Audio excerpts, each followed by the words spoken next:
Have you ever noticed how some people are always nice, even when it clearly costs them something? They agree too quickly. They apologize instinctively. They avoid conflict at all costs. From the outside, they seem kind, polite, easy to like. But psychologically, excessive niceness rarely comes from generosity. It usually comes from fear. Not loud fear, not panic. A quiet fear of disapproval, of conflict, of being seen as difficult. Most people who are too nice don't think they're people pleasers. They think they're just considerate. And often, they are. But psychology makes a clear distinction. Kindness is a choice. Appeasement is a strategy. And strategies exist to prevent something. For many people, being nice started early.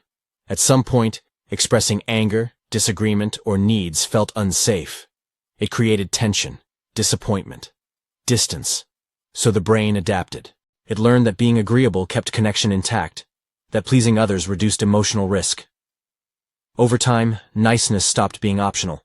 It became automatic. That's why saying no feels physically uncomfortable. Why boundaries trigger guilt. Why people apologize even when they've done nothing wrong. Fear doesn't always look like avoidance. Sometimes it looks like compliance. Being nice becomes a way to control outcomes. If I'm agreeable, I won't upset anyone. If I'm helpful, I'll stay valued. If I don't cause problems, I'll be safe. But there's a cost. Nice people often suppress irritation before they even notice it. They minimize their needs without realizing it. They say, "It's fine," when it isn't. Outwardly, they're calm and cooperative. Internally, tension builds, resentment, exhaustion, a quiet sense of invisibility. This is why many nice people feel unfulfilled despite being liked. They're appreciated, but not deeply known, because their behavior is carefully edited. Psychology sometimes refers to this as fawning, managing perceived threat by pleasing. Not everyone who's nice has trauma, but many learned that harmony mattered more than honesty. And the body remembers. Tight shoulders, mental fatigue, that drained feeling after easy social interactions. Here's the shift. The goal isn't to stop being nice, it's to notice why you're being nice. Ask yourself, am I doing this because I want to? Or because I'm afraid of what happens if I don't? That question creates space, and space creates choice. When fear stops running the interaction, kindness changes.